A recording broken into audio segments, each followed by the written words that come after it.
What's up, Wizards? It's Dev from the place we like it of Magic, and I got kind of a weird one for you today. I've never done this before at the end of a season, but I think I might start doing it here soon because I just went through a sad process and deleted almost every deck in my collection because we don't have too much longer till Outlaws of Thunder Junction drops on MTGA.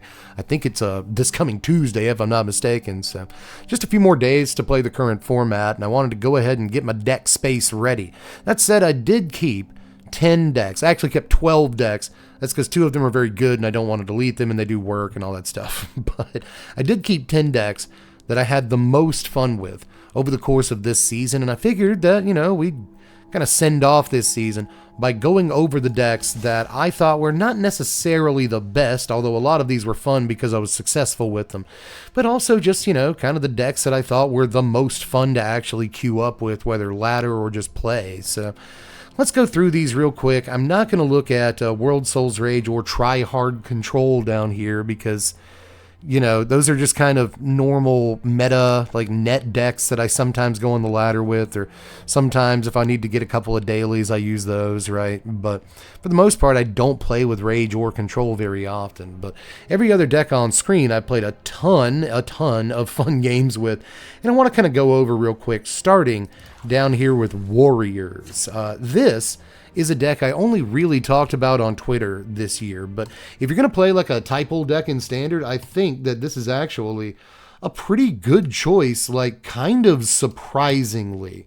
Mana base is kind of there for this one, especially now once Cowboy set comes in, because we'll have like the black-green fast land, but honestly, you don't have to have all the fast lands. You got Secluded Courtyard, Cavern of Souls, and Thyatoras as well, because it's Jund. But, all these both help you cast Warriors, basically, and they're both untapped lands. So what Warriors do you even play in the deck? Well, Tenacious Underdog is a pretty good Warrior.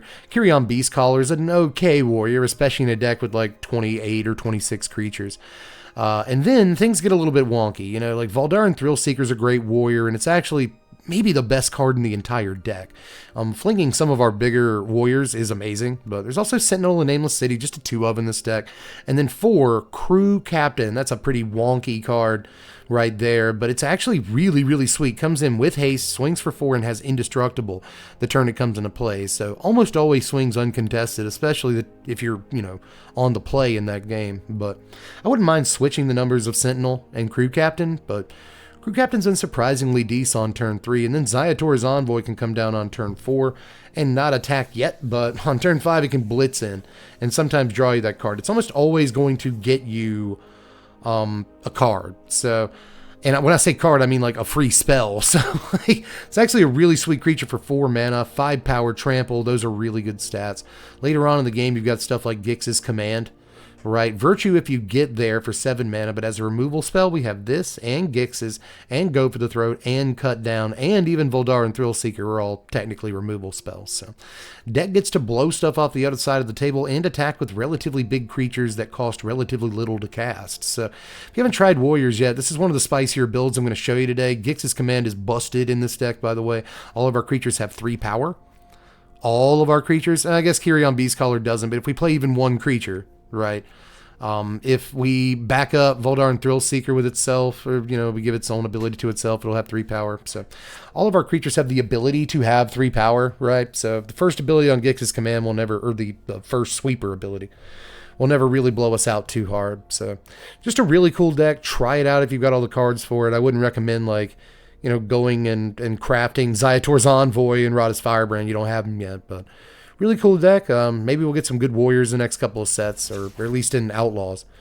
I need to look over what Warriors are in that set on Scryfall, see if we got anything good. But next we'll move on to Angels, which I've only been playing for the last maybe 3 weeks in Standard, but it has been fun. This is one of those decks, though, that's very mid-range. It feels like it's either very good and just blows them away, or it falls apart like halfway through, and it all does depend on what we're playing against. But you have a fighting chance against just about anything. A lot of Angels in Standard right now are solid. You got stuff like Resplendent Angel. Inspiring Overseer is probably the weakest Angel in the deck and doesn't necessarily have to be here, but I like it. Personally, I like it, but I will admit it might be the weakest card in the deck. Aside from that, Steel Seraph is a very strong 3 or 6 drop. Aurelia's Vindicator is really, really impressive. honestly. If you haven't tried to play with this card yet, again, I wouldn't recommend crafting it and wasting Mythic Wild cards, but if you have a couple of copies you've opened, it's worth giving a shot. Archangel of Wrath is obviously great, and this deck, even though it just kind of looks Boros, can actually cast the Black Kicker as well. With Cavern of Souls, Secluded Courtyard, you got Shattered Sanctum in here as well, just a one-of, so that kind of helps to it. You've got Bone Horde Dracosaur is just a one-of as well, because even though we have choices for 5-drop angels, and Aurelia is a good one, this card's also very impressive. Bone Horde gives us more sort of over time and recovery value than a lot of the other angels do in the deck. And I wanted to try a one-of. It's been pretty good. You can even name Dinosaur if you have a second Cavern of Souls sometimes. That'll help you get it under counter spells. Aside from that, though, there's, obviously Giada, the last angel in the deck. But this deck got Lightning Helix this season. One of the things that made me want to try it out. Lifelink Angels, Lightning Helix, never lose to Mono Red. And it turns out you don't. Especially with Filigree Silex, the spiciest include in this pile, right? Silex just takes care of like everything in Boros. A lot of stuff in like mono black or black X decks, blue black boat has a lot of 1 and 2 drops. So the only card in the deck that it can take out if we get it to 2 is Giada. And sometimes it's done enough of its job already, or our opponent has like 7 2 drops or so we just don't mind popping the Silex. But often on 0 or 1, this can be very, very good as a sort of early game sweeper. I've been liking this card a good bit in this deck. But aside from that, you could also do Temporary Lockdown, but aside from that, I'm going in order here from how the decks are listed. Here's Simic Cookies, a deck that I play a lot with, and sometimes even on ladder when I kind of feel like it, but it's not too often. I play a lot of unranked because, I don't really care about ladder ranking, but that's a video for a whole other day. But this has actually been a very, very cool deck, and there's a lot of different ways to build it. Sometimes it even pops up in tournament top 8s and whatever, but everybody builds it a different way. I'm playing all 4 Case of the Filched Falcon. You'll often see 3. I'm playing all 4 Fading Hope. You see anywhere between 0 and 4, often 3. I'm playing 1 Network Disruptor. Again, 0 to 4 is what you sometimes see, but this card is really, really good. A single Spell Pierce. Most people aren't on this, but I think Spell Pierce is incredibly important for this deck, and you need at least the 1. Spyglass Siren is a 4-of, it's pretty obvious. Enigma Jewel is a 1-of. You can take this out if you want to, but I think it enables a ton of good stuff, including Zoetic Glyph lines and stuff. Teething Wormlet's really the reason you play green, aside from Tough Cookie, which is also obviously gonna be in this deck, and a great turn 2 play after your turn 1 Wormlet. You've also got Gingy in here, again, obviously. Pretty obviously. You can throw a Zoetic Glyph onto just about anything, but including Gingerbrew, by the way, in this deck, and make it unblockable against non-hasters. That's great, but mostly you're throwing this on clues and maps. It's the key to the deck. Just 2 Sentinels. I don't think you need 8 3-drops in this deck. I keep cutting the curve back the more I play it. 1 Aggie Soul Cauldron and 3 Boats. That's more or less the entire deck. I don't know that you need the Soul Cauldron or the Enigma Jewel or whatever, but sometimes they help you out in weird spots or rampy or whatever. I guess the Soul Cauldron can put counters on Gingy and like grow it and stuff like that. Take important cards out of the yard. It's also committing a crime. Remember that for the next format. And you also could add Surge Engine to the deck. Surge Engine was like a 2-of for a long time, but it was a little bit more awkward than I wanted it to be, and more mana intensive as well. But this deck does improve slightly with cards like Lost Cheetah and maybe a card or 2 besides that. But, I've really liked Simic Cookies for the entire format so far, and I think it only gets better. Band Control is up next. A little better than Try Hard Control in terms of integrity? I don't know. Play whatever deck you want. What we're doing with this deck is basically asking ourselves the question, what reasons are there to add green to blue-white? You see the Broker's Charm staring you in the face. I'm not sure that this is one of the better reasons, but you see Quick Study in blue-white all the time as like a 2-of, and I think that a 1-of Broker's Charm is probably just better than Quick Study like 92% of the time, thereabouts. But aside from that, a lot of the usual suspects. You've got No More Lies as a 4-of, 3 March of Otherworldly Light to Get Lost in here, a Dissipate for 1 hard counter. I think it's really important to run at least 1 hard counter. Not enough people do it. 4 Sunfall in here. You've got 2 Depopulate, 3 Wandering Emperor, 2 Jace Perfected Mind, 3 Memory Deluge, and then an Eternal Wanderer, which doesn't necessarily have to be in here. It's not the weakest card in the deck, but I think you can finish games without it. So, that's basically buttoned up blue-white, and that I didn't take a whole lot of cards out of. So what do we add? We've got the Colossal Sky Turtle Shigeki loop to get back, removal, sweepers, and stuff like that. It doesn't get back a whole lot of win conditions, which kind of sucks, but at the same time, if you can just like loop Sky Turtles and Shigekis and get in with Sky Turtles, that's pretty good too.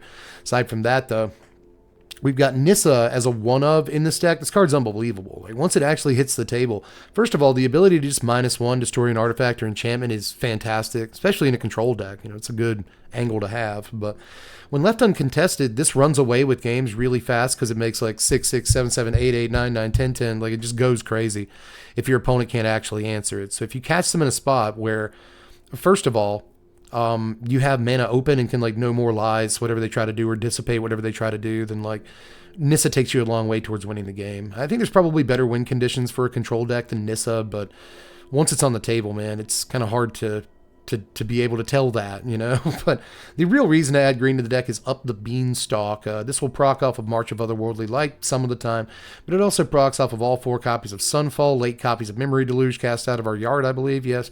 And Eternal Wanderer, one of the reasons it's still in the deck. Nissa, one of the reasons it's in the deck. And Sky Turtle, one of the reasons it's in the deck. So Up the Beanstalk, really, really sweet in this deck, and we're usually not casting it until turn 4 to have shields up, sometimes even turn 5 with Dissipate up, so doesn't usually show up until later in the game, depending on what we're playing against. But if we are up against blue-white, I will not, I don't mind trying to like resolve turn 2 Up the Beanstalk, especially if we went first. So really interesting deck where the wrinkle is that we are better against control than other blue-white decks, or at least that's the attempt, you know. But moving on, like, we're better in the mirror, right? But moving on to Ill-Timed Renovation here, I really, really liked Ill-Timed Explosion, like an awful lot. And I wanted to try it out with another one of my favorite cards. Took us back to Strixhaven with Campus Renovation right here from the last big score set, March of the Machine Aftermath. This allows us to return an artifact or enchantment from the graveyard to the battlefield and then kind of draw 2 cards the red way. Until the end of our next turn, we can play those cards. So interesting stuff here, and I don't think Renovation's gotten enough sort of attention. Ill-Timed Explosion has seen play in a few decks here, especially the World Souls Rage deck, but hasn't taken over the format, or anything like that. Sunfall's still just going to be the best sweeper while it's in the format. But, with Ill-Timed Explosion and Temporary Lockdown, we have 7 total sweepers in our sort of control-y deck, along with Lightning Helix and Faithful Mending to keep our life total up. And Faithful Mending also lets us drop stuff in the yard for Campus Renovation. Aside from that, we got Ill-Timed Explosion to help us drop cards in the yard for Campus Renovation. We got Wandering Emperor and Get Lost for some more just decent removal. No More Lies for a decent counterspell. Mirror Shell Crab is in here for another sort of version of No More Lies, so 6 total counterspells. And then for stuff to bring back with Renovation, we've got Threefold Thunderhulk, just a really cute bring back with a card like Renovation, but there's also Cityscape Leveler, incredible card. You don't get the ability when you reanimate it, but when you attack with it, you do, so let's go. And then Portal to Phyrexia is kind of the most obvious thing we could be playing in this deck, so here it is. Just altogether a fun deck to play, a weird take on Reanimation, but I'm always trying to do that. I love Reanimation, but I don't like the same old, so kind of a Solar Flare, Jeskai Solar Flare Artifact Enchantment Reanimation deck. I like it. Moving on, though, to decks you couldn't see behind my head. I'm actually going to save this one. More and more suspense. I'm going to save this one because I had a lot of fun with it. Next is Abzan Walkers. This is actually the deck I've had a game with the most recently. Earlier today, I played a game with this deck. This is really neat. Started off as an Ajani Sleeper Agent deck with 3 copies of Ajani. You see it's down to 1 now. Not the best card in the deck or anything, but still worth carrying the 1 of. You can get the Poison Win off every now and again, but mostly you just want to draw cards. Tons of Planeswalkers in this deck. You see it as a Walkers deck. There's 1, 2, 3, 4, 5, 6, 7, 8, 9, 10, 11, 12, 13, 14. That's enough. Akaya in here for when you get to the very late game. It's unbeatable. 2 Nissa. I was just talking about how good this card is. A Vraska, good card. Eternal Wanderer, good card. Elspeth Resplendent gets a lot of cool stuff. It's a good Magic card. Wandering Emperor, one of the best cards in the format. Liliana, one of the best cards in the format. Ren and Realmbreaker to help our lands and also get permanent cards, aka Planeswalkers. Aside from that, we're backed up by removal, baby. We got Sunfall in here. We got Depopulate in here and Temporary Lockdown. Total of 8 sweepers along with removal, like Assassin's Trophy, Tear Asunder, that can take out anything in the format. Same thing with March. This takes out a lot of problem permanent types. Get Lost takes out a lot of problem permanent types. So a lot of spread on our removal, but also Go for the Throat and Cut Down to just kind of like, help out. So that's the entire deck. Celestis draws cards. Ajani draws cards.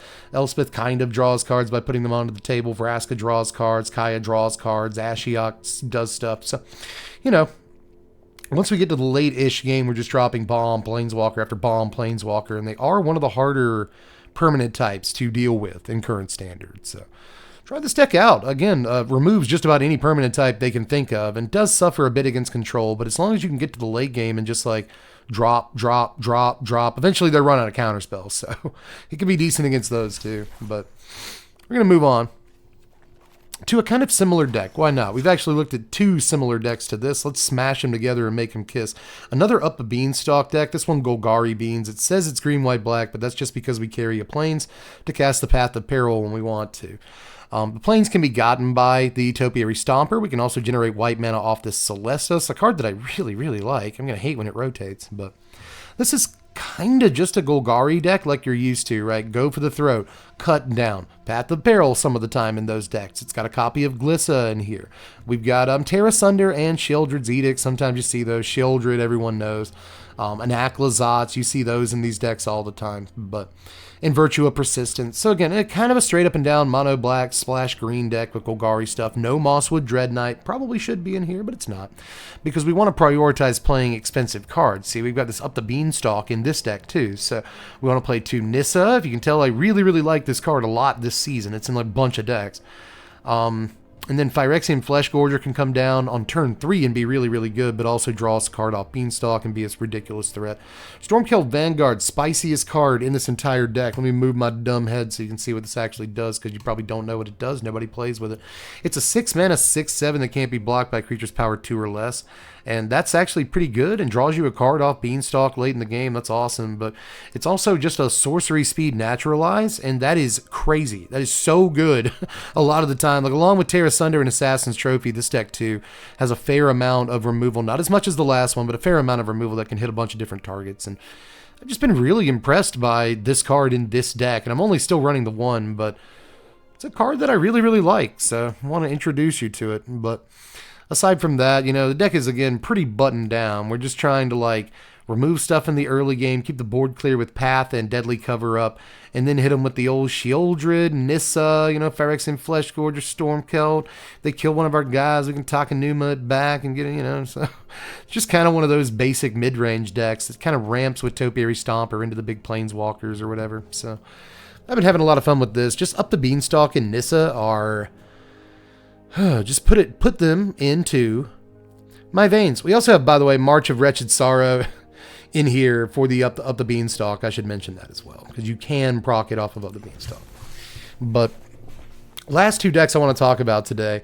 Rakdos Burn, baby. This is maybe the deck that I've played the most this season, but that's because, like, games take 3 seconds and you just play game. They're eating popcorn chicken, you know what I mean? So, or even popcorn shrimp, which is better than popcorn chicken. Do not at me, but in one way or the other. This deck's gone through a lot of change and evolution and shifting cards and tweaking and twerking and all that stuff. So let's take a quick look at where we ended up. I posted about this deck on Twitter like a month or 2 ago at this point, but I'm still playing, like, jamming games with it. This is just Red Black Burn. And you can see that right here. We've got 2 copies of Sheoldred, which was not in the deck until somewhat recently, but we do need a relatively big threat. We've got a lot of creatures for our opponent to remove on the curve under the Shelly, so once we do land the Shelly, they might be out and all that. It's technically a burn card too. Godric's in here, which actually benefits from not just the Kumano, but also Okiba. So, like, if we play Saga on turn 1, then we're almost guaranteed. Like, we have got to proc this Godric on 3. So we have like 8 different ways of doing that. One of the keys to the deck. But Gix is also in here. So, like, we have the big mono red 3-drop and the big, like, black X aggro deck 3-drop in Gix, right? So to proc the Gix, we've got things like Deep Cavern Bat, which have evasion. Keeper Reckoner Raid has a form of evasion, right? But aside from that, we're just looking to get in. We've got 1 copy of Tenacious Underdog for late game shenanigans and card draw and stuff like that. And then aside from that, we're just, every card in the deck burns them. You know, like Sheoldred burns them, Lightning Strike burns them, Hopeless Nightmare burns them, Raid burns them, Kumano burns them, Play with Fire burns them, and then Monastery Swiftspear benefits from all this, you know, tomfoolery. So pretty silly deck right here, and I'm still not convinced Sheoldred needs to be in here. You might want to go lower on the curve and even drop a land. I don't think you want to drop a land if you take out the Shelly. So, you know, all things considered, Been a really fun deck, and it still deserves some like sort of iterating on. If you start the game on like Hopeless Nightmare Deep Cavern Bat, that's a great line. But even if you start the game on like Monastery Kumano Faces Kakazan, and then turn 2 drop Monastery Swiftspear Hopeless Nightmare, that's gross too. Like there's a lot of great, up to turn 3 or 4 lines in this thing. So try it out. It doesn't take too many wild cards to put this thing together. There's a lot of uncommons and commons in it and stuff. But last deck, and definitely the one that I actually have had the most fun with. Maybe not the one I played the most, but almost certainly second most. We're calling it Drinking Delny. This was my sort of Ellysil core deck of the season this time around. And I think that I've changed 1-drops in this deck more than I've changed underwear in the last month. But how many times have I changed? Like 28, you know what I mean? So, so I've changed a lot of 1-drops in this deck, and I still want to change 1-drops out. This could be Crawling Chorus. It could be that new rat thing for 1 mana from the Cowboy set that, like, when it dies, create a mercenary. And tons of other options. There's so many good 1-drops for this deck, but ended up going with the 4 Lunarch Veteran, 2 Amalia package. Because we have a fair amount of life gain in the deck between Phyrexian Missionary, Deep Cavern Bat, Ellysil Core, all these things popping off or whatever. So I figured that a couple of Amalia would work, and if that was the case, Lunarch Veteran has to be our 1. But deck definitely could have more 1-drops in it, but just about everything above the 1-drop slot is so freaking good that it's kind of hard to build this deck. We're trying to just Whiffs Drinker Vampire our opponent to death. Flying, whenever another creature with power 2 or less enters the battlefield under your control, you get a drain. You can also pay 7 mana to have dudes with power 2 or less you control gain Death Touch and Lifelink till end of turn. I have activated this mode 2 or 3 times that I can remember, and it's pretty good, but mostly, even at 4 mana, this can be a great way to sort of get some reach and finish off games, and against aggro, kind of put the game out of reach in terms of life gain. This gains life for Amalia as well. That's really, really relevant. You could slap Voice of the Blessed in this deck, but I don't think you need to be honest. There's just 1 copy of Tomik, which you could take out, but I don't think you need to, right? Again, this is a 2-power creature. Every creature in the deck is 2 power to facilitate Whiffs Drinker. Aside from that, though, Tesa's in here. Really neat, because this can proc multiple cards just by sacking clues. Like, let's say I have a Welcoming Vampire in play, right? And I've drained my opponent this turn. Multiple cards in the deck that drain the opponent, right? So I've drained the opponent this turn. That means my opponent lost life. I get my clue token from Teysa. If I pop it, I draw a card, and I get a 1/1 Spirit from Teysa. That gives me a card off of Welcoming Vampire. Gives me a drain off of Whiffs Drinker Vampire. And again, a card. So just really, Teysa's so great, but I wouldn't go more than 2 copies. There's so many good 3-drops in this deck. It can be tough to determine what you want to play. The card I want to take out most is Brutal Cathar, because it is just a little bit fragile. You can't count on it to stay on the board or anything like that. But at the same time, you want to play like a super critical mass of creatures in a deck where like 7 of the cards care about you playing 2-drop creatures. You want to draw one nearly every turn of the game that you don't draw a land, right? So, we really only have room for the 4 Go for the Throat in this deck as far as like removal spells, but Brutal Cathar kind of gives us 8 of them, and we can double up triggers if we have a Delny out. Haven't even talked about Aladdin here yet. Aladdin allows us to double up triggers on, Wisp Drinker, which is just nuts. Double up triggers on Tomik, by the way, as well, which is opponent almost never remembers that that's going to happen. But aside from that, double up triggers on Brutal Cathar is in fact brutal.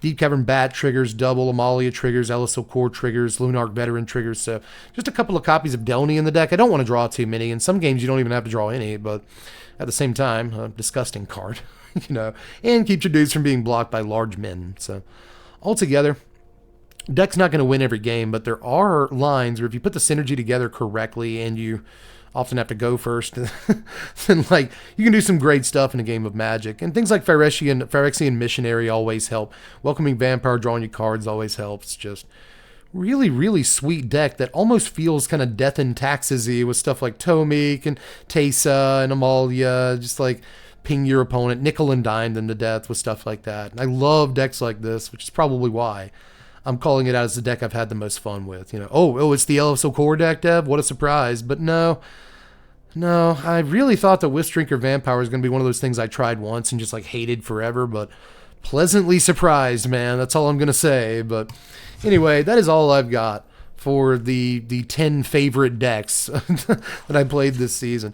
I have had some fun playing World Souls Rage, but it's just a normal deck. I'm not playing the Kellens in it. I'm not playing the Galvanic Iteration in it. Instead, I'm playing like Vampire's Vengeance and I believe an extra land, an extra island. I'm not playing Otara. I'm playing an extra island. I am playing Sky Turtle Shigeki, so my deck's not built exactly the way a lot of these are. I'm only playing 3 Nissa because I only have 3 Nissa. Yes, I know there's Mythic Wildcards up here. Don't care. Want to save them.